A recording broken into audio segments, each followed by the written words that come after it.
two best players of this ball game. Coming from the Ombudsman, Craftbusters remaining on top of her game. Itong si Carl Gatmaitan at si Paul Ladia. Congratulations sa inyong kupunan. Paul, unahin ko muna si Carl ha, dahil 3 beses na siyang nagiging best player natin sa bawat laro ng Ombudsman. So ano ba ang sekreto ng isang Carl Gatmaitan? Hinahakot mo dito ang best player award natin. Unang-una, nagpapasalamat ako kay Lord sa kalakasan, sa pag-iingat niya sa akin at sa team. Siguro yun lang, yung focus namin simula nung nag-start talaga yung liga nandun eh. Sa practice namin, talagang go hard kami.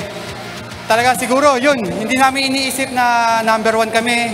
Basta kung ano yung nasimulan ng team namin, yun lang yung ginagawa namin. Talagang kailangan namin i-focus yung sarili namin, lalo na dun sa mga sinasabi ng mga coach namin. Carl, before the start of this ball game, were you confident enough na matatalo ng Ombudsman ng PNP dito? Ikaw? Hindi eh. Nakaka-focus lang talaga kami. Siguro, blessing na lang yung pagkapanalo namin kasi sobrang contender. Alam naman natin sa UNTV Cup, isa rin yung PNP sa contender na team. So talaga, mabigat din sila kalaro. Kaya yun, siguro, naano lang kami, nag-focus lang kami sa defense. Kaya naging maganda lang siguro yung run namin. Kaya nanalo kami ngayon sa laban na to. Carl, go ahead dun sa mga greetings mo, mga gusto mong batiin at pasalamatan para sa larong ito. Unang-una, binabati ko yung misis ko na lagi nakasuporta. Yung boss ko, na si Engineer Rene San Gaspar. Maraming salamat, Ingi, sa suporta. Siyempre, yung mga boss ko sa Passbook Pakil, si Atty. Ray San Gaspar, si Sec Romel San Gaspar, si Justice San Gaspar Gito, at si Judge Siner Gito. Binabati ko rin pala yung mga coach ko dyan sa BCDA Taguig. Si Coach Dong, Ricardo Donggaon ng PNP rin, tsaka yung ninong ko na pulis din na taga-Biata, si Ninong Tupehina. Binabati ko yung mga taga-Biata. Siyempre, yung mga taga-Pakil, binabati ko yung mga kumpari ko dyan. Yung mother-in-law ko, Mami Tess, Daddy Joy, yung mga anak ko, si Christian, si Ann, si Carmela, tsaka yung bunso ko si Clay. Mahal na mahal kayo ni Papa. I love you.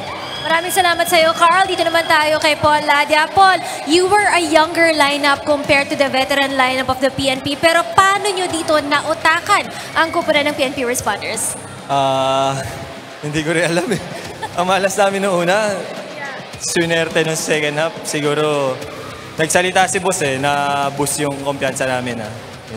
Aside from yung kumpiyansa nyo, yung confidence nyo, ano pa yung nakita mong nag-work dun sa adjustments na binigay ni Coach Danny Florano in the second half? Depensa. Diniinan namin sa depensa. Nilimit namin yung outside shooting nila. Magagaling yung guards ng PNP, takbo ng takbo. Kaya second half, nalimit namin sila. Then nakarun kami. Nakuha yung panalo. Right now, kayo lamang ang kupunan dito dun sa group nyo rather, na wala pang dungis ang record nyo. So 5-0 kayo and sure na tayo makaka-move forward kayo on the second round. Considering this one, mas magiging maganda ba ang holiday break ng Ombudsman? Makakapag-relax ba kayo ng maayos dahil pasok na kayo dun sa ating susunod na round? Hindi, wala. Disiplina kami. Okay. Itong break, magpa-practice pa rin kami in between holidays. Tsaka wala nang kwenta tong 5-0 na to kung next round daglag kami. Kaya pag-iigihan namin. That's right, kasi meron pa kayong one last game against the Senate for this round. Pero go ahead dun sa mga gusto mong batiin, pasalamatan, mga naging inspirasyon mo sa larong ito, Paul. Binabati ko yung mga boss namin sa Ombudsman. Siyempre, Justice Martires, Dio Balmeo, Eo Sandoval, Diolo, Dio Sumido, sino pa ba?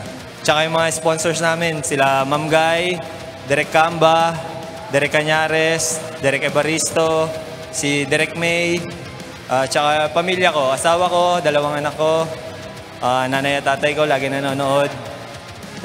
Yung nakatiga sa amin, Tempra Boys, tsaka Gree, Golden Buddha, ano pa ba? Royals, tsaka si Rense Ibanaber. Thank you. Maraming salamat din sa iyo at good luck sa performance niyo bukas sa kupunan ng Ombudsman. Congratulations, sir, best players of this ballgame.